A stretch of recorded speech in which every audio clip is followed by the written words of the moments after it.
I hope I'm audible and visible. Finally. Good afternoon to all, respected dignitaries, faculties, and all my fellow Franciscians. A budget is telling your money where to go instead of wondering where it went. I, Mohammad Shehzan, from first semester BCom Business and Data Analytics, will be the host for the day. I would like to thank our director, Brother Anthony, Assistant Director, Brother Peter, and our principal, Dr. R. N. Subbarao, for their support and guidance to conduct today's event. I would also like to thank the HOD of the Commerce Department, Mr. Jasmal Raj, for helping us organize this event. I would now like to introduce you to today's speaker for day 2 of Budget Conclave 2023 on the topic Budget Expectations. Mr. Kataru Gopi is working as an associate finance in Infosys Limited. He is currently handling preparation of GST monthly returns, coordinating with audit team for data sharing, filing for indirect tax returns for APAC region. He is also coordinating with treasury team for payments within the stipulated time. Sir has cleared all levels of chartered accountancy in his first attempt. He has received merit scholarship test. Sir has also got the best presentation award in GMCS program on demonetization. It is our privilege to have such an eminent personality amongst us. Thank you, sir, for accepting our invitation. Over to you, sir. Thank you. Thank you for giving me this wonderful opportunity. So the budget 23-24 is going to be presented tomorrow. So this budget has its own significant, amid the global slowdown and the layoffs, and also it is the last full-time budget for the NDA's 2.0 government, because the next budget is going to be vote on account budgets where the government has no opportunity to provide full budget of expenditure and income. So this is a significant for the governments to fulfill their political aspirations and the people's aspirations and the investors' aspirations. So before going into the budget 23-24, now I would like to bring to your notice that economic survey will be presented before the budget day in the parliament. It will give the significant changes in the last 1 year and the government's estimations for the next year. So what is economic survey that I will go through first. So the Economic Survey of India is an annual report released by the Finance Ministry. It details the state of the economic performance of the country.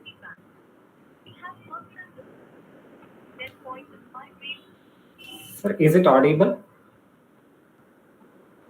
Hello? Sir, is it audible? Yes, sir, you're audible. Okay, I will continue. The survey highlights the microeconomic factors and the macroeconomic figures and the economic progress of the country. The economic survey gives a detailed account of the inflation rate and trends in the key segments such as industry and infrastructure, agriculture, and foreign exchange reserves, among others. It also mentioned the possible economic challenges that India might in the future and suggest measures to overcome them. The survey is prepared by the Economic Division of the Department of Economic Affairs in the Ministry of Finance under the supervision of Chief Economic Advisor of India. It will be presented by the Chief Economic Advisor. The economic survey reflects the state of India's economy and presents the detailed statistical data on different sectors and how they performed in the year gone by. This data proves to be crucial for the policymakers who make use of it to suggest the strategies that can help to boost the economy. So economic forecasts such as projected GDP growth and also constitute a part of economic survey. It also states the estimated growth that specific sectors are expected to witness. Various government schemes and their performance and their outcome is also highlighted in economic survey, which helps in knowing the impact of such schemes and if they should be continued. The economic survey also facilitates better allocation of funds to the various sectors in the union budget. So usually economic survey will be presented day before budget. So finance minister is speaking on the economic survey today. So, what are the key highlights that Finance Ministry revealed in the Parliament today? I will read.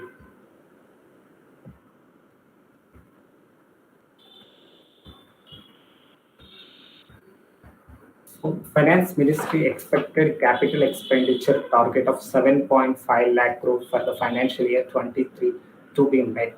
The country's economy is expected to grow by 8 to 8.5% in the fiscal beginning 1st April 2022-23 and is well placed to meet the future challenges.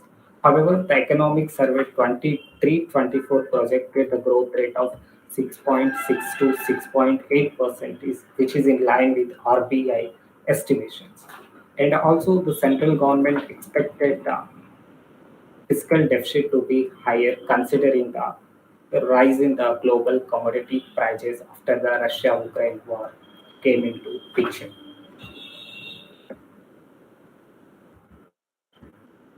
India owes fiscal prudence as global risk weight on both. India's government said it will focus on rebuilding physical space lost during the pandemic to counter new risks from a challenging global environment, which has already begun weighing on the domestic demand.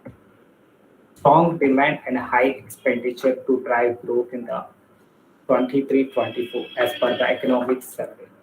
And also borrowing costs to be higher for the longer amid the rupee depreciation.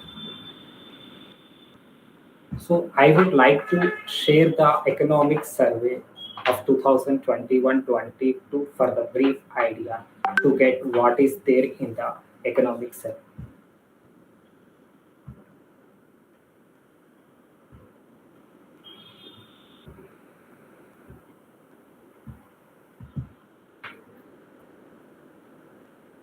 Is it visible?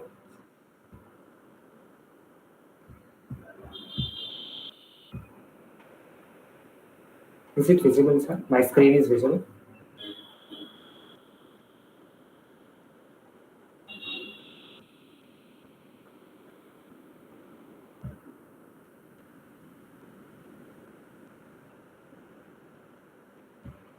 Okay. If you see the details of the economic survey, Yes, sir. Yes, sir. It's visible. okay. So they are given the sectoral trends, demand trends, and the private investments, external debt growth over the period, inflation issues, and how the government schemes have impact on the economy and the COVID impact, how the foreign flows into India and impact on the health, education, and trends in the employment. Everything they have shown with a pictorial representation, how the supply demand in the India and its estimation they have given.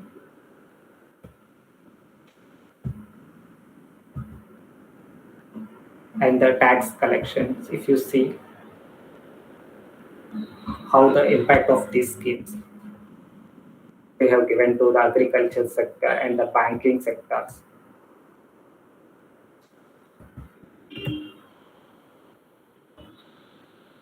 impact of the GST collections they have given, our consumption total collection over the period of the 21-22. So like this also today also they have presented the economic survey 2023-24.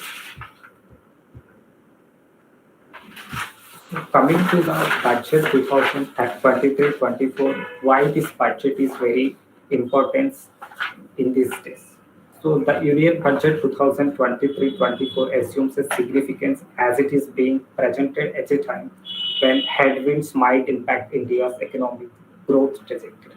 So now there are many problems, including the geopolitical tension after Russia-Ukraine war and the India-China, India-Pakistan. So the lot of issues are there. How Finance Minister Nirmala Sitharaman chooses to safeguard India in a year when major advanced global economies are fighting to avoid slipping into the recession will be keenly watched by all sectors alike.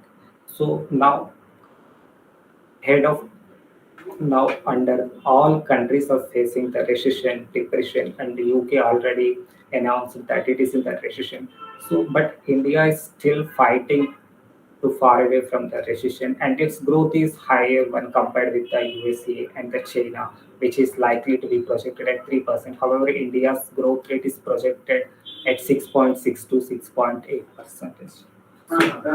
So even though India's growth rate has been projected to be the fastest and India's economy has been termed as bright spot due to resilience it has shown amid global crisis, the pace of rise in GDP is expected to slow down significantly. Most advanced economies are already reeling under their own domestic pressures. The spillover effect is sure to impact on the India's economy as now we are in the global is like a small village. So every effect on every country will definitely impact India. Citing the fear of recession, many corporate, especially tech firms, are opting for rapid growth cuts worldwide to ease cost pressure and thereby adding to the misery of the government. Now, across the globe, we are seeing layoffs, but now the government has come up with a employment opportunity. How the government will create employment opportunities with this budget is also a key for the unemployed people. So now the major issue is the inflation across the globe. That will definitely impact the economy and how the government is going to solve these issues. Let us look at the India's inflation trajectory now. So the months following the Russia-Ukraine invasion posed several challenges for all major economies in the world. That too at a time when they were looking gradually recovered from the COVID-19 pandemic. Within a span of few months, central banks come up with a tightening the monetary policy to reduce the or to control the inflation. As a result, the housing loans and the personal loan interest rates are also rising. Consumer inflation prices also rises to 7.2% is in India in the October month, whereas now it came to 5.76%. But in a developed countries, it was 9% in UK and 8.8% in USA. Now they come to 6.5%, which is as a result of reduction in the crude oil prices. But the government is continuously expect the fiscal deficit to be higher because the elevated commodities prices because it is not stable and there are unfortunate or unpredictable events may happen across the commodities market. So a large part of inflation is due to food prices, and the government is must take efforts toward building the infrastructure to optimize the food and agribusiness supply chain. Developing market linkages by identifying and connecting the farmers with buyers and facilitating the contract negotiation between the two could be critical. So again, reducing logistic cost will be critical and schemes such as Gati Shakti India and Logistic Plan could go a long way in improving the last month connectivity. As we saw that oil prices rises above 110, so the central government has taken measures to cut the cost of the fuel so that the ultimate benefit will pass to the consumers to reduce the inflation. Of course, that has helped in achieving the reduction in the inflation rate as it came from 7.2 to 5.76 as of now. Next, one of the most problem that India is facing now is the currency depreciation, which almost all countries are facing across the globe when compared with the US dollars. As it is during the recession period, the demand for the dollar increases and automatically it will impact the other currencies. So while the Indian currency being under pressure against the US dollar has been a concern for many, we expect that increase in exports as we become more competitive and one of the major beneficiaries of this service sector. So many of the service sector, largely software companies, are will be the export companies. As a result of that, that companies are going to benefit from this rupee depreciation. So when we go into the budget expectations, we need to understand the key terms in the budget, which are usually we listen in the first part of the budget. which is related to economic related and its measures, government schemes, allocations like capital budget, revenue budget, etc. So we need to understand the revenue budget means. So revenue budget, there are revenue receipts and the revenue expenditure. So revenue, majorly tax revenue is there and also non-tax revenue. Revenue expenditure. There are two types of expenditure. One is the planned expenditure and another is non-planned expenditure. So the planned expenditure, government will always allocate in anticipation, and sometimes non-planned revenue expenditure, the government may not anticipate that expenditure. Suddenly, they will come up with new schemes to increase the consumption based on the unfortunate situations. So also, capital budget is there, capital receipts, and the capital expenditure. So capital expenditure is to improve the infrastructure and the health facilities like road connectivity and internet connectivity, railway facilities, and all. So next we will use GDP. So GDP means the total market value of the finished goods and services within a country in the specified period of time.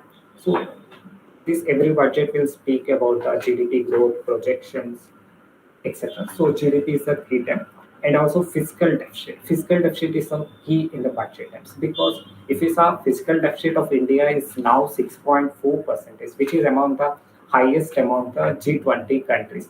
So what is fiscal deficit? We need to understand. Fiscal means pertaining to the government policy, government's revenue. So fiscal deficit in simple terms means the deficit or shortfall that the government is facing in the non-borrowed receipts income with more respect to expenditure. So simply means if the government expenditure is higher than the income, then it is a deficit. So which is highest in the India, that is 6.4%. However, economists are hoping that higher fiscal deficit will not pose any threats to India in the near term as long as government is going to boost the consumption sector and also invest in the infrastructure facilities. And fiscal policy. Fiscal policy is nothing but government policies, how it impacts the individuals, corporate, with the policies like taxation. If the easier the taxation, like they reduce the tax rates, then the money in the people's pocket will be increased and it will boost the consumption in the market. Monetary policy. Monetary policies is the RBI decisions like increasing the repo rates, reverse repo rate, like interest rate. It will also affect the economy and the supply of money in the market. Next, inflation. Inflation is nothing but gradual rise in the prices, general prices. There are many ways to define inflation. It is sustained increase in the general price level in the economy. It is also the declining purchasing power of a currency over time. When we see when the more the inflation is there, then the currency will be depreciated. But in US the depreciation is higher, but in India is inflation is lower. But the purchase parity, as per purchase parity theory, is for the economics.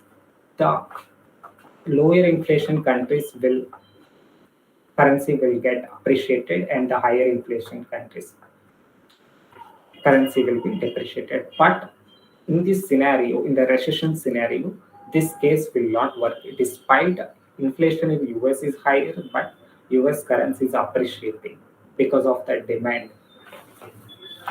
And the next, disinvestment. Every budget there is a concept of privatization.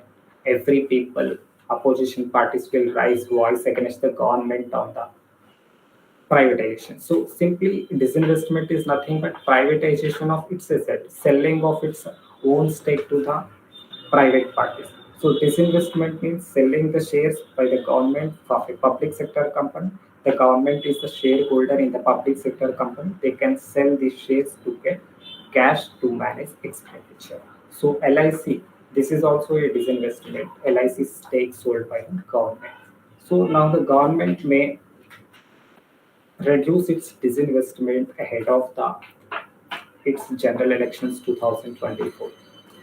Next, fiscal deficit. This is the gap between the government's total spending and the sum of its revenue receipts and the non-debt capital receipts. Primary deficit is nothing but fiscal deficit minus interest payments. It tells how much of the government borrowings are going towards meeting expenses other than interest payments.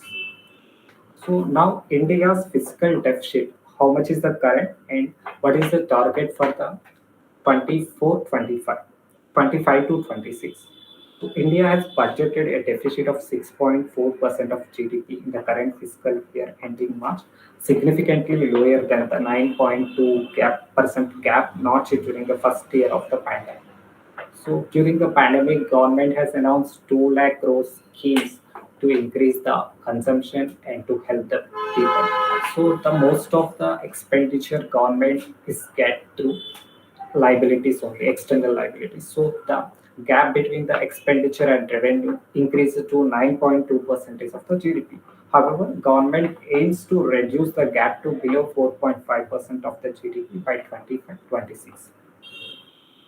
India's fiscal deficit is high among the G20 countries, as we discussed earlier. However, economists opine that higher fiscal deficit will not pose any threat. Next, India's debt to GDP ratio we need to see. India's debt to debt ratio is projected to be 84% of its GDP by the end of the December 2022, which is higher than many emerging economies. But China and other countries have 177% and US has 128%. Compared to that countries, India has a good only. So whether low debt to GDP ratio is good or high debt to GDP ratio is good, we need to see. While a low debt to GDP ratio is generally desirable, it does not necessarily indicate a healthy economy. Many stagnant or developing economies have low debt to income ratio because both their level of debt and their GDPs are low. In fact, in some countries, economy could be healthier in the long run if the country were to borrow funds and to invest. So just like more borrowing does not mean that India is a backwards country. So in future, the borrowings, if we are used in the developing the infrastructure and health facilities, then India could be stronger and that will benefit in the future to increase the GDP. So budget is presented in the two parts. First will cover the economic issues and the allocations to various sectors, while sector part will cover taxation. Second part will cover the taxation and the economic loss. So now the industries will expect many positive things from the budget after this slowdown and the COVID phase. Particularly, we need to talk about the real estate sector. During the pandemic, the real estate sector has drastically been decreased because of its labor shortage. Because during the COVID lockdowns, labor shortage happens because every people migrated to their own state on the fear of the COVID-19. Later in 2022, 50% of the residential units are sold. So now the real estate sector is expecting more from the budget. Why? So the RERA and GST in the RERA, Real Estate Regulatory Authority of India has taken many steps to, to reduce the gaps in the consumption of the real estate sector. So, and also the GST changes in the real estate sector has given fruitful results. As a result, 50% of the residential units are increasing. Now, what the industry is expecting from the government, we need to see.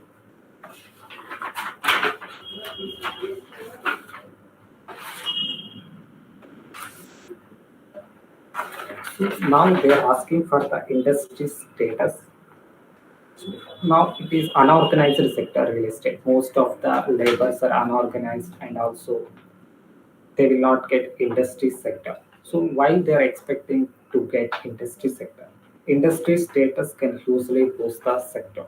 Despite of positive and progressive changes, the sector is yet to be accorded to formal industry status. It is hoped that the long-time demand for the sector to be accorded industry status could possibly be realized in the budget 2023-24, which can be a huge boost to the sector. If they get the industry sector, it will be easier for them to get the credits easily from the banks and the financial institutions. Next, as we know that only four states get the metro states, that is Bangalore, Chennai, West Bengal, Chennai, West Bengal, Pune. Now, they're demanding that HRA for increasing for climbing higher HRA. So metro cities to include the Hyderabad and Bangalore, apart from the Mumbai, the Kolkata, and the Chennai. So revised IT slabs provide additional tax drops. And after increasing in the repo rates, the interest rates also increased by over 2%. As a result, cost of the loans for purchasing the residential units is higher for the salaried employees as well as other non-salaried employees. So currently they are giving a 2 lakh deduction for the interest loans on the on the housing loans. Now, as a result of increase in the interest rates, the interest expense is higher. So they need to cover that increase in interest rates. So industry is expecting to give the additional 1 lakh deduction for the housing loans, interest on the housing. The sector wish list from the government includes a push for the affordable and rental housing and strengthening of extant financial instruments to provide liquidity to stuck projects. A revision of income tax slabs and additional tax benefits are always on the list of common man's ask, which could provide a boost to both developers and home buyers. Coupled with an increase in the limits of Section 80C will provide more disposable income for people and encourage higher investment. It will also be a logical for the cap of 2 crore on capital gains to be removed or enhanced for reinvesting in the property. So up to 2 crores there will be currently in case of they have capital gain of 2 crores they can invest up only on the one residential property. So they want to change that limit of 2 crores to higher amount so that people they again purchase the residential houses from the sale proceeds of the previous assets. Stakeholders would also be hoping that budget will address the demand for insurance premiums on housing loans to be deductible with additional limits.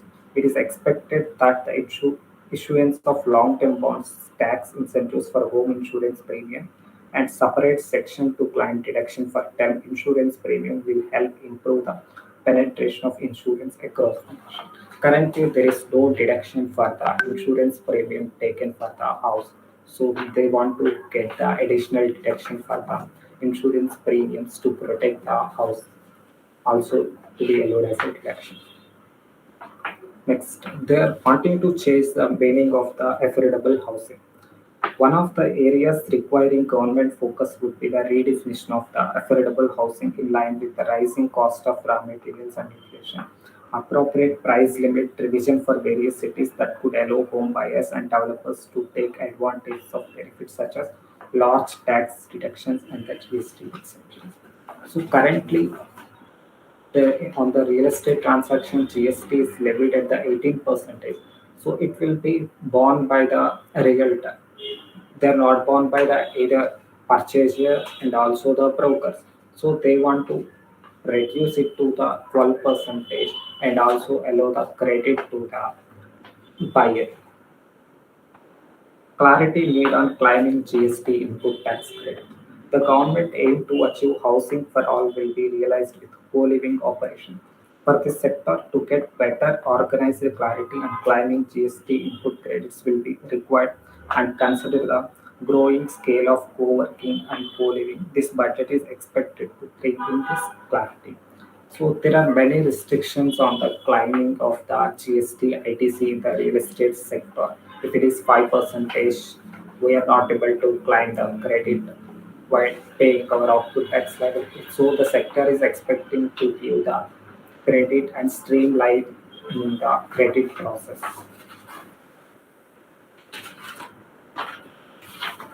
Next is the automobile sector. So this is the decade for the electronic vehicles. So the government The government's intention is to increase the electronic vehicles as a result of this. So import of the crude oil will also be decreased and also it will boost the environmental facilities, environmental health. So in these times, what is the wish list of the automobile sector from the government? So relief in the budget could be limited to the electronic vehicles because this is the objective of the government. Because nowadays there are a lot of discussion is going on climatic changes, and many companies are going to invest to reduce the negative effect on the climate change. So in these times, the government could have to announce measures to increase the electronic vehicles. Relief in the budget could be limited to electronic vehicles against ICE engine vehicles with more attention towards boosting the electronic charging infrastructure in the country. However, he noted that CV and tractor segments with entry-level motorcycles could be the indirect beneficiary if the budget focused on the infrastructure growth, irrigation, and the agricultural and rural economy. From the budget, many people are expecting what an extension of the timeline of FAME to subsidy beyond March 2024. Also, extension to categories like NHCV and LCV shall promote and foster adoption of EVs. So, there is a subsidy timeline till 2024. They expecting to increase it for further. Time extension of interest deduction under 80 EEB of rupees 1.5 lakh FIT Act on loan to purchase electronic vehicles up to 2025. So from March 2023 will aid in higher demand for electronic vehicles in urban areas. So currently there is a deduction of 1.5 lakh interest in case if any individual purchases electronic vehicle under IT Act up to 1.5. So they now wants to increase the time limit by another 2 to 3 years. Impetus to charging infrastructure and energy storage systems, government support in the research and development for clean energy, green mobility, and semiconductors will help the auto sector. Also, some incentives for building academic or skill training courses around EVs can help. Being the last budget before general elections in current year 24, key focus will be boost to rural consumption, which shall support discretionary spending, benefited rural focused 2Vs and entry level 4Vs OEMs. And also there is a deduction in section 35 on research and development, which is 100% deduction of the on the expenditure actually incurred. Now industry is expecting 125% or 150% of the expenditure incurred on the R&D. Next, after the pandemic 2020, now everyone focus on the health sector.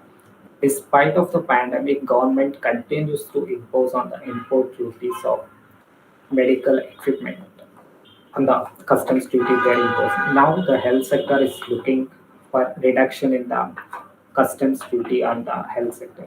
And also recently the government also imposes the GST in case a patient stays in the hospital and such room cost per day is exceeding 10,000, they are charging GST at the 18%, which is definitely adversely impact on the industry. So they are now want to remove that GST on the rooms provided by the hospitals. So what healthcare industry in simply expects is incentivize creation of adequate infrastructure to deal with the triple disease, but then mandate triple P, public-private partnership in other clinical procedures and hospitals, implement single window clearance and dedicated fund for the healthcare startups. Next, travel and tourism. During the COVID, travel and tourism also impacted adversely. Now, after the COVID pandemic, it is recovering fastly, as we are seeing in the financials of the tourism companies.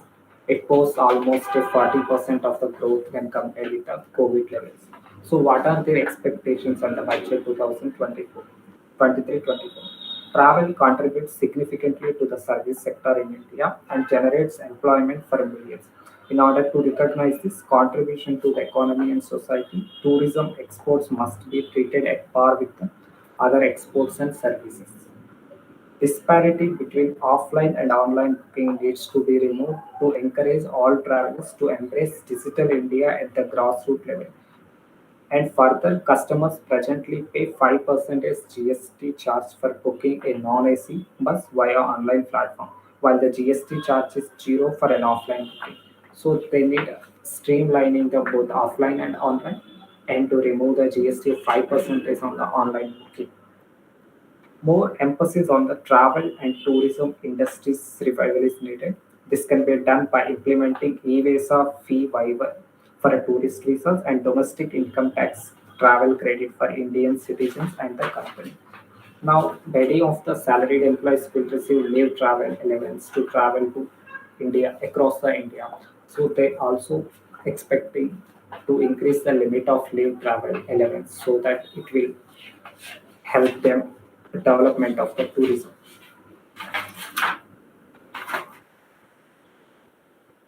Next, entertainment and media industry.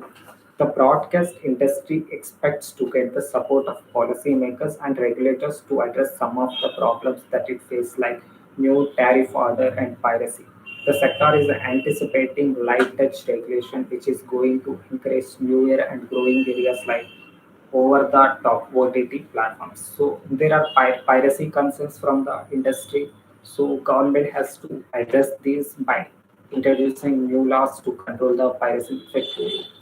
Next, GST rationalization for the radio sector. Next, progressive tax structure for the virtual digital assets. Taxation on virtual digital assets has caused a shift in trade volumes to foreign centralized virtual digital assets exchanges from domestic ones.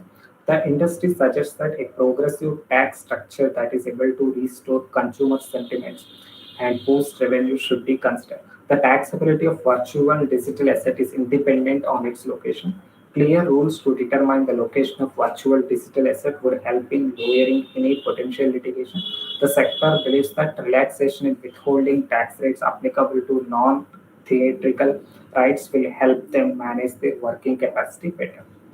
Clarity in the taxation model for the online gaming industry. The online gaming industry needs clarity regarding the taxation model. The industry also expects the government to clearly state out other aspects like tax on platform fees or gross gaming revenue. The gaming industry also wants regulatory clarity in the sector.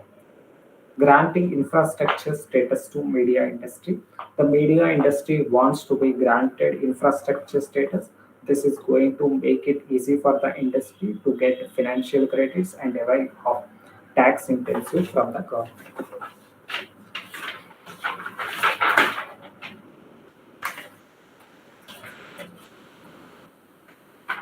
Next sector is the education sector and edtech sector. After the COVID, many people are not able to go to schools because of lockdown.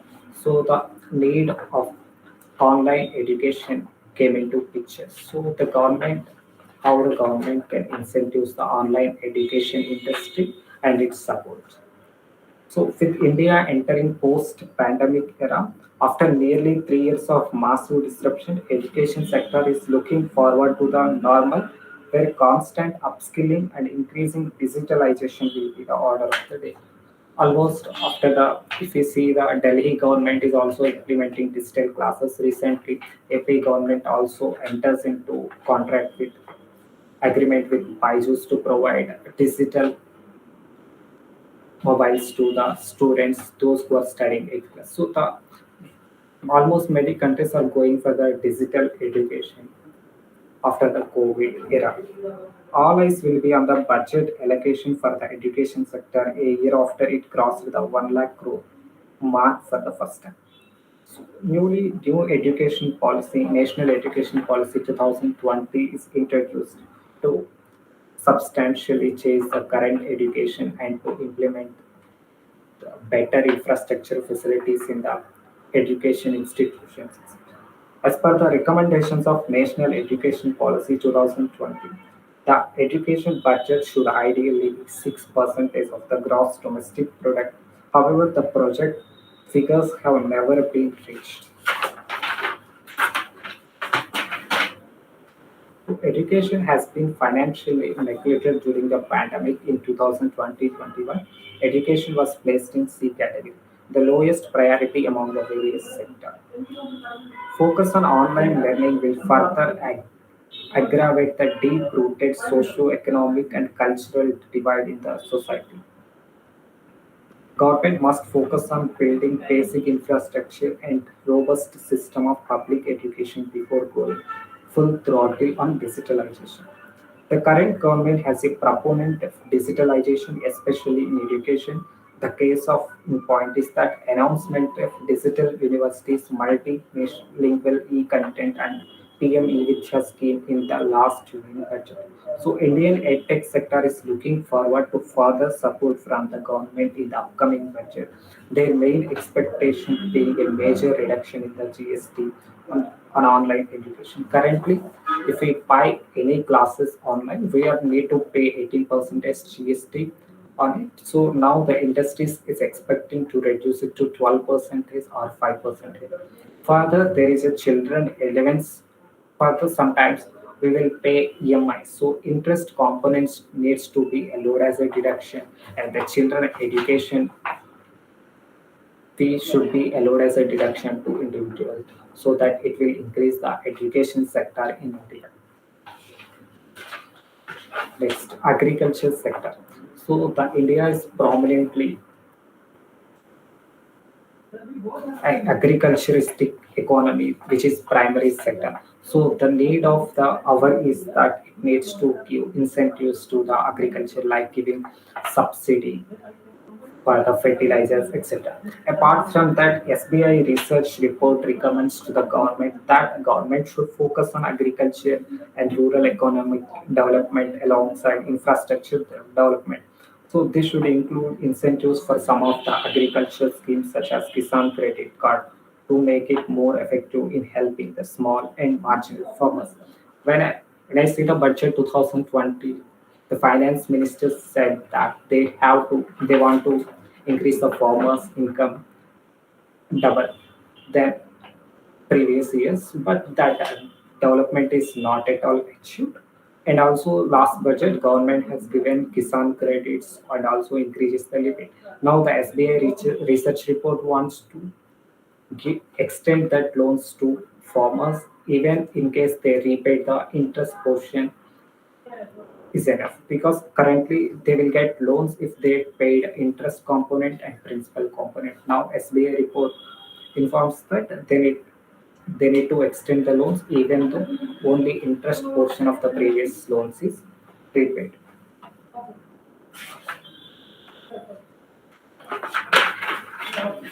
Next, manufacturing sector. So from last 2 years, the government came up with the product linked incentive schemes, PLI schemes, which is almost applicable to 15 sectors. So, which is potentially create employment opportunity as well as the production capacity, which is almost it generates 2.65 lakh crores. So now they want to expand it to further more sectors like toys industry, etc. The product linked incentive schemes has a potential to take India's export to a new height while diversifying export. The government may enhance the PLI exposure and expanded them to potential upcoming industries for boosting export. The existing PLI schemes are limited to corporates and large companies in specified sector. There is an expectation that the budget 23 may extend the PLI schemes to identify sectors and MSMEs in manufacturing to boost exports. Currently, what government is doing is they take applications from the large corporates. Currently, the government is taking application from the large corporate and extending the benefits to limited people. They set around 15 for each sector.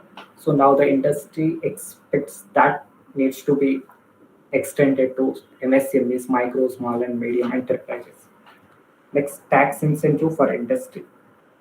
There is an expectation of tax incentive on the capital or operational expenditure for expanding and using new age technology applications like artificial intelligence and the Internet of Things, machine learning. The ASSOCHAM suggests to reduce interest for late payment of GST from the current rate of 18% to 12% and is expected to hit the budget.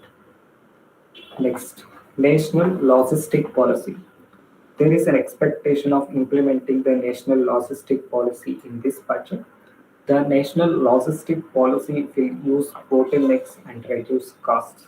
India's logistics cost is around 14% of its GDP. The government should decrease the logistics cost to 8 to 10% of the GDP to bring it to par with other developing countries. There is an expectation that budget will focus on cost management in the logistic industries. Next, for IT export companies, they need to disclose minimum profit margin when compared with the peers in the industry. However, the government has come up with a safe harbor rules, and it also gives an option if you mention the profit margin that the government has set a base, then the company no need to comply with other rules and regulations. Simplification of advanced pricing agreement and safe harbor rules. In the budget 23, government may simplify mechanism like the advanced pricing agreements and safe harbor rules for ease of business. The government should provide fixed timelines for the closure of APA since it would help to enhance the bandwidth APA teams. NASCOM mentioned that safe harbor margins are only notified for companies with turnover up to 200 crores. Thus, it is very limited to small companies and are able to opt for safe harbor rules. Further, safe harbor rules date is over with assessment year 20 to 23. So, there is a demand from the industry that it should be increased for further 3 more assessment years. The NASCAM has asked the government to review the safe harbor rules and notify safe harbor margins for entities with a turnover up to 1,000 crores, rationalize the safe harbor markups as per the available benchmarks, and increase the applicability of the rule. A safe harbor is a legal provision to eliminate the side street regulatory or legal liability in certain situations, provided they meet the specified conditions. Next, measures to boost imports and exports. The auto sector and textile sector are expecting measures to boost exports from the budget of 23. Manufacturing industries need support in terms of insurance, access to finance, and a regulatory import policy for critical components such as engines, batteries, flight controls, electronics, and motor, which are still not available under Make in India. MSME sector. The government has provided extended the credit facilities while presenting the 2 lakh crores relief measure. Later in the 2022-23 budget, also government extending the credit loan facility. Now we can now MSMEs are able to get the loans through GST portal by filing application through GST portal. Also, they have given option to get the 10 lakh loans for MSME. So the MSMEs are expecting an easier line of credit, which is one of the essential requirements since their working capital gets choked because of challenges in the supply chain and delayed payments. There is an expectation that Budget 2023 may revamp the credit guarantee scheme for micro and small enterprise. Government may also announce a full-fledged integration of eShram, Ujjam National Career Service, and ASIM portal in the budget.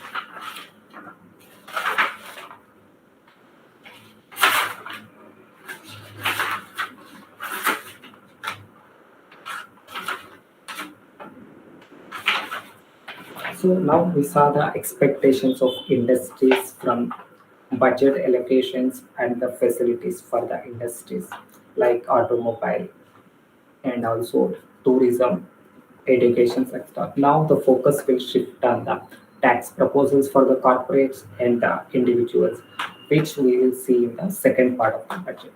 So what is the expectations for the salaried individuals in the budget 23-24? So from the last many years, uh, there is a basic exemption limit of 2.5 lakhs, but the cost of living and the inflation is growing. largely. So there is a need to revise the limits of 2.5 lakh that needs to extend to 5 lakhs. So, but the government intention is very clear that government has to increase the tax base so that compliance will be there.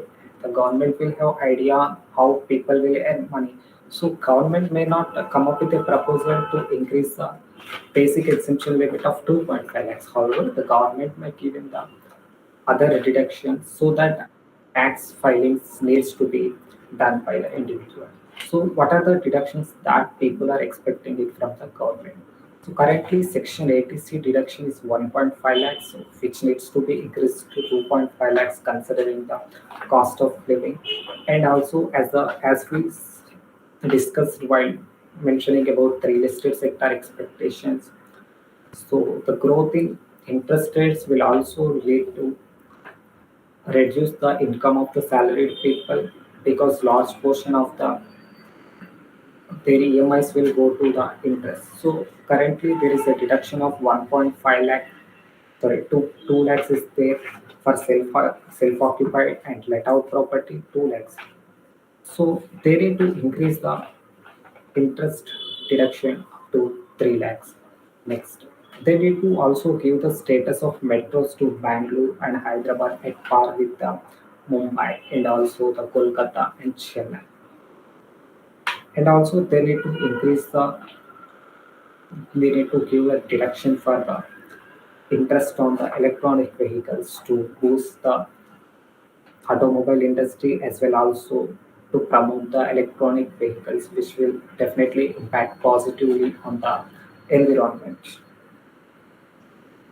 And also now in the recent days we came across with the issues that large US tech corporates are playing with the retail investors with using the tax loopholes. So now recently one of the corporates beauty making company Nika came up with a bonus issue.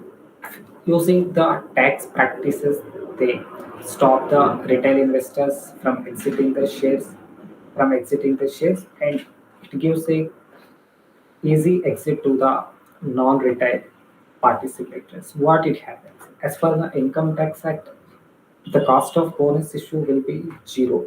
If they so, it needs to be taxed at the rate of 15 percentage under section 1111A.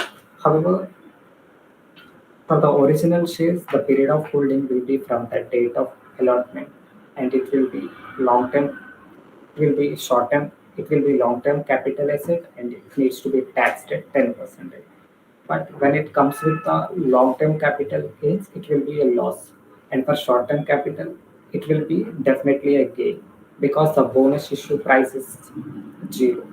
So as per the existing income tax rules, there is no set of rules for the short-term and the long-term capital gains. So in case if they sold at a lower at the current rate, they need to pay tax on the bonus shares and they cannot set off the loss coming from the original shareholder. So I would like to come up with an example. Suppose a company has given a shares at 100 rupees initially and later it issues a bonus shares at 50 rupees after 2 years. Now the shares are coming to a price of now the it has issues bonus shares and the price of bonus shares will be zero. Now the shares come to 40 rupees. Actually they have incurred a loss of rupees 10 rupees. Like if we divided 100 by 2, it will be 50. So 50 minus 10 rupees will be the loss. But as per the income tax act, what it will happen? But for the bonus shares, it will be zero. So they sold if they sold at 40 rupees, they need to pay tax on 40 rupees. And that remaining original shareholders, if they sold now, they will get loss of 50 minus 40, 10 rupees, but they will not get the set of benefits. So to use with the use of this, Nika has issued bonus shares on the day of the on the day it needs to on the day when that large investors exit from the corporates. And also many people have opined that SEBI needs to come up with a rules that will define the timing of the bonus shares and other corporate actions to protect the investors of the retail investors. Now, what are the expectations of the corporates? So already the corporate tax has been already the corporate tax has been cut from the 30 percentage without considering surcharge and cess it cut to 25 percentage, and for the domestic companies it came come up to 15 percentage, and MAT also reduced it from 18 percentage to 15%. So almost government has taken all steps to reduce the supply aspects. So the government may not come up with any reduction on the tax proposals. However, service sector is expecting that reduction of 15% is needs to extend to service sector so that further supply will be increased and its revenue will be increased. Next. So this time the government needs to ensure that apart from the people's aspirations and their political aspiration, it needs to emphasize on the foreign investors' aspirations. So on the last 1 year from Russia-Ukraine invasion till the October, foreign investors are continuously selling their stakes in the Indian companies. As a result, substantially the fall of rupee will also be impacted. Now, in the October to December, they come up with investments in the equities and the foreign direct investments. So now they need to give incentives to the non-residents who are investing in the Indian equities, etc. Further, Further, there needs to be a rationalization of the capital gains. So currently for listed equity shares, the period of holding is 12 months, then it will be treated as long-term capital gains and will be taxed at 10%. But for the immovable properties, it will be 20% and the period of holding will be 24 months. So the experts are expecting that they need to give the same treatment for all kind of assets so that it will also increase the real estate transactions and accordingly government can gain the GST on that. Next. Next. Industry is also worrying on the buyback taxation.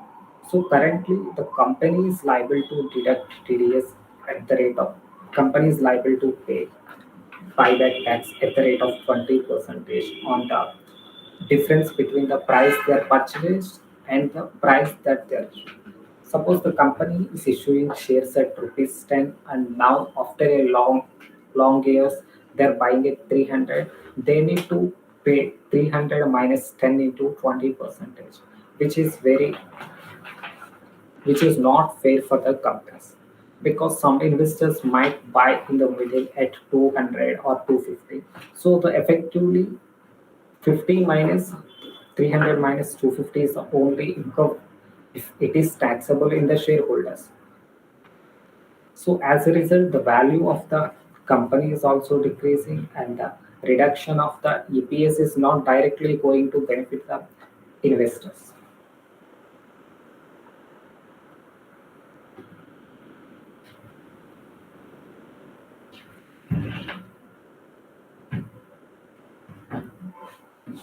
And also limited liability partnerships and the partnerships are also expecting 25% rate in line with the corporate tax and also reduction of this surcharges which is applicable to companies that is 7 to 12 percentage, and individual marginal rate of tax is higher which is at 44 47 percentage. So now they want to expect to reduce it to 25 percentage in line with the corporate tax so that the saving taxes will more to economy. As a result, investments and savings and the consumption will again increase the GST revenue, etc.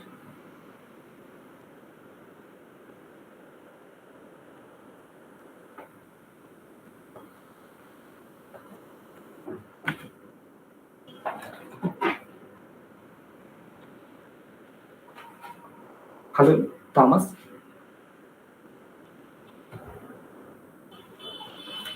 Hello, Thomas.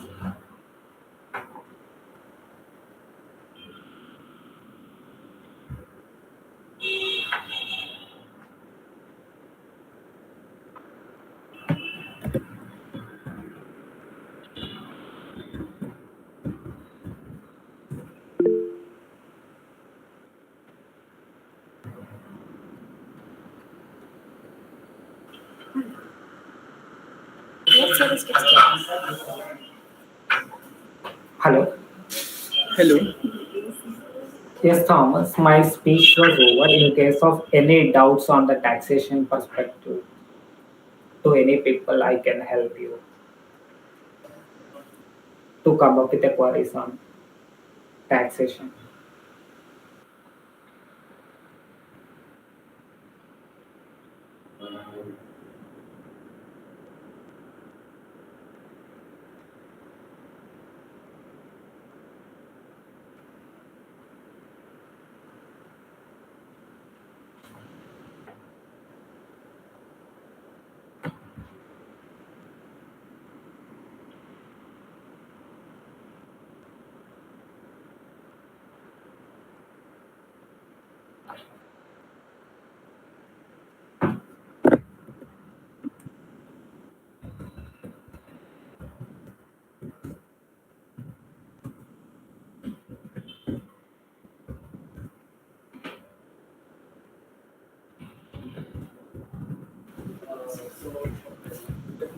Seems to be like there are no doubts. Thank you, sir, for briefing us more about the budget. We would understand budget in a better way. Now we are well equipped with key sectors which are to be given importance in tomorrow's budget session. Sir, I will be open for any questions from tax perspective Okay, from any of the people. okay. Thank you for joining us once again, sir. It was a very Okay, good sir. session Thank today. you. Okay, sir. Thank you.